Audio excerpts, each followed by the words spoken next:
Hello student, कैसे हैं? क्या केम छो। मैं तुषार सर जी मैथ्स में फिर से एक बार स्वागत है। तो आज हम लोग का जो टॉपिक है अरिथमेटिक प्रोग्रेशन क्लास 10 एक्सरसाइज 5.4 जो हम लोग कर रहे थे, लेवल 2 में थे आर.डी. शर्मा सॉल्यूशन का। ठीक है, आज हम लोग क्वेश्चन उठाए हैं 22, 23, 24। तो चलिए पार्ट बाय पार्ट हम लोग इसको अच्छे से समझने का कोशिश करते हैं। तो पहला क्वेश्चन हम लोग से जो कि 22 है, find n, correct, find n if the given value x is the nth term of the given AP this. Question में थोड़ा कंफ्यूजन होता है इस क्वेश्चन पे, पर्टिकुलर आर.डी. शर्मा का, कि वो n तो फाइंड करने बोल रहा है बट यहां x क्या है। तो एक्चुअली में यहां x को लास्ट टर्म माना है और x गिवन है, ये बात भी वो बोल रहा है कि if the given value x is the nth term, यानी यहां से क्लियर हो गया कि जो x है वो एक्चुअली में लास्ट टर्म है, जिसको हम लोग an भी कहते हैं। तो ये तीनों ही हम लोग के लिए इक्वल है और इन सब के बराबर हमें क्या कहा गया है कि इन सब के बराबर आपको लेना है 171/11। क्लियर? तो हम लोग क्या करेंगे, सबसे पहले तो हम लोग इस AP से A और D फाइंड करेंगे। तो A तो सबको पता है कि A कौन होता है ना, फर्स्ट टर्म होता है, तो this is A is 1। D हम लोग फाइंड करेंगे। D कैसे फाइंड करेंगे, तो हम लोग को पता है 21/11 - 1, तो आएगा 21/11/11। तो कैसे हुआ, सिंपल था कि इस तरह का अगर क्वेश्चन होता तो हम लोग 11 × 1 क्रॉस कर देते हैं। तो 11 × 1 11, 21 × 1 21, माइनस माइनस, और दोनों के नीचे डिनोमिनेटर को into करके लिख देंगे, तो ये हो जाएगा 10/11। तो सो D भी हम लोग का आ गया। अब हम लोग क्या करेंगे, सिंपल है कि हमें तो n चाहिए, तो फॉर्मूला तो लगाना ही पड़ेगा, जो arithmetic nth term of AP में हम लोग पढ़ चुके हैं इसको। तो AP में हम लोग क्या पढ़ चुके हैं कि भाई A + n - 1 × D। तो A का वैल्यू, an का वैल्यू है 171/11, A का वैल्यू क्या है 1, n को हमें फाइंड करना है, nth टर्म हमें निकालना है, और D इंटू में क्या है तो 10/11। अब हम लोग क्या करेंगे, ये जो 1 है इसको उठा के पहले इधर ले आते हैं। तो 171/11 - 1, दिस इज n - 1 और इंटू 10/11। बहुत सिंपल है, आसान है। इसको भी देखिए उसी तरह सॉल्व करेंगे। 11 × 1 171/11, this is n - 1 into 10/11। Clear है, इजी है, आसान है। अच्छे से पेन कॉपी के साथ हमेशा बैठा कीजिए क्लासेस में, आपको बिल्कुल एक 20 मिनट्स में या 30 मिनट्स में एक अच्छा कॉन्सेप्ट देने का कोशिश में कर रहा हूं। तो दिस इज 171/11, तो आपको दिख पा रहा होगा 160/11, this is n - 1, this is 10/11। अब आप लोग देख सकते हैं डिनोमिनेटर जो कि उस तरफ भी एक सिंगल टर्म में है, इनटू में, अगर प्लस में होता 10/11 तो नहीं कटता, हमें फिर एलसीएम लेके सॉल्व करना पड़ता इधर पार्ट को, तब हम लोग कर पाते। बट अभी फिलहाल ये कटेगा, 0 0 भी कट जाएगा। अब हम लोग डायरेक्टली देख पा रहे हैं कि n - 1 इस साइड बचा 16, तब कुछ है नहीं, ये 1 को उधर लेके चले जाएंगे, 16 + 1, दिस इज 17। सो हम लोग देख पा रहे हैं कि n का वैल्यू क्या आया 17। तो इसमें ये पता चल रहा है कि ये जो टर्म है वो 17th जो पोजीशन होगा, यानी 17वां जो पोजीशन होगा वो उसमें जाकर मिलेगा, यानी first, second, third, fourth, fifth करते करते जो 17वां नंबर पे जो टर्म होगा वो 171/11 होगा। चलिए अब हम लोग चलते हैं सॉल्यूशन नंबर 23 के तरफ। इसको पॉज करके नोट करिएगा।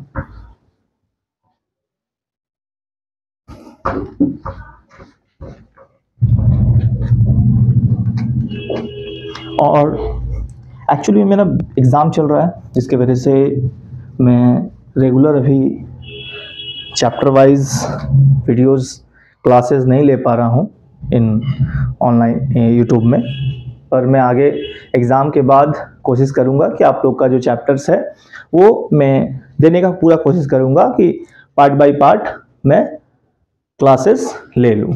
चलिए ठीक है, तो 23 में आते हैं। बहुत सिंपल है, क्वेश्चन को अच्छे से पढ़ेंगे। इस टाइप के क्वेश्चंस में एक काम पहले कर लीजिए कि लेट दी फर्स्ट टर्म पहले से आप लिख दीजिए, क्योंकि फर्स्ट टर्म कोई एपी जब दिया हुआ नहीं है तो इसका मतलब है कि हम लोग के पास ए और डी लेट अस सपोज ही करना पड़ेगा। तो let the first term A and common difference को भी इसी तरीके से हम लोग सपोज कर लेंगे। ठीक है, दिस इज डी। इतना होने के बाद अब हम लोग क्वेश्चन की तरफ जाएंगे। क्वेश्चन हम लोग से क्या कह रहा है, th term of an AP is half of the second term. Question जो बोल रहा है एज इट इज वो कर दीजिए। बोल रहा है ए8 वो क्या है, इज है, हाफ है अपने सेकेंड टर्म से। यहां से इक्वेशन फाइंड करेंगे पहले हम लोग। तो हम लोग यहां पे लगाएंगे nth term of an AP a plus n minus 1 into D. तो प्लस n कौन है, 8 है, 8 माइनस 1 तो क्या होगा, 7 होगा, और इंटू डी होगा 1/2 है से ये a प्लस 2 माइनस 1 यानी 1 इंटू डी यानी डी होगा। ठीक है, तो हमने यहाँ पे जो फॉर्मूला लगाया है ये आप लोग को पता है। अभी हम लोग थोड़ा देर पहले इसी को यूज किए थे, हम लोग ये ही लगा रहे हैं। ठीक है, चलिए अब क्या करना है, सिंपल है। चाहे तो आप इस 2 को इधर इंटू कर दीजिए, this is 2a 14d a plus D. 2 में से a इधर आएगा जब तो कुछ ऐसा, और ये हम लोग इसको ऐसे 14d को उस तरफ लेके चले जाते हैं। यहाँ पे तो मुझे मिल गया a is equal to 13d। इसको फिलहाल हम इस तरीके से एक रिलेशन a और d का निकाल के छोड़ देते हैं। अब हम लोग चलेंगे सेकेंड लाइन पे, लिख रहा है एंड 11th टर्म एक्सीड 1/3, यानी कि a11 एक्सीड है, बढ़ रहा है 1/3 of its fourth term. 1/3 is 1/3 of fourth term यानी a4, और a11 बढ़ा है इससे, कितना बढ़ गया है ना 1। तो यहां से भी मुझे एक रिलेशन फाइंड करना पड़ेगा a और d का, और मे बी उन दोनों का सॉल्व करके हमें a और d फाइंड करना होगा, तब जाके हम लोग 15 टर्म को फाइंड कर पाएंगे। तो चलिए a11 फिर से वही, यहाँ पे a11 माइनस 1d, तो 10d 1/3 a plus 4 minus 1 3d और इक्वल्स टू 1। ठीक है, तो a प्लस 10d, और हम लोग क्या करेंगे अब, चाहें तो एलसीएम लेके भी सॉल्व कर सकते हैं। तो ये 3 इससे इंटू हो जाएगा, और ये एज इट इज टोटल के नीचे आएगा 3 इक्वल्स टू 1। ये 3 को इधर इंटू कर देंगे, इसको भी इंटू कर देते हैं, 3a प्लस 30d, यहाँ पे a minus 3d is equals to 3। So 3 में से a चला गया 2a, 30 में से d चला गया 27d इज इक्वल्स टू 3। अब हमें a का वैल्यू यहाँ मिला हुआ है माइनस 13d, यहाँ पे अगर पुट करेंगे तो 2 into 13 minus 26d plus 27d is equals to 3। So 27 में से 26 चला गया, बचा d, तो यानी d का वैल्यू मिला 3। अब हमें फाइंड करना है कि 15th टर्म क्या होगा, तो उसके लिए तो अब हमें a15 फाइंड करना होगा। आई थिंक सो इतना पे काफ़ी है, कुछ है नहीं ज़्यादा। चलिए इतना पे बन जाना चाहिए। अब मुझे निकालना है a15, फॉर्मूला तो वही होगा भैया, a plus n minus 1d। a का वैल्यू, अच्छा यहाँ पे a का वैल्यू निकालना होगा 13 इंटू 3 माइनस 39। तो a का वैल्यू हो गया माइनस 39, n हो गया 15, देख पा रहे हैं आप लोग, 15 में से 1 गया 14, और डी का वैल्यू आया था 3, तो 39, 3 4 जा 12, 2 कैरी 1, 3 और 1 4 2, सो दिस इज 3 4 जा 12, 2 कैरी 1, 3 1 जा 3 और 1 4, 42 और 39 कितना होगा? ऑब्वियसली दिस इज 3, 42 में से 39 सब्ट्रैक्ट होगा, दिस इज 3, तो this is our answer of 23। Now next 24, बस थोड़ा देर और पेशेंस के साथ नोट करिए, इसको पॉज करिए।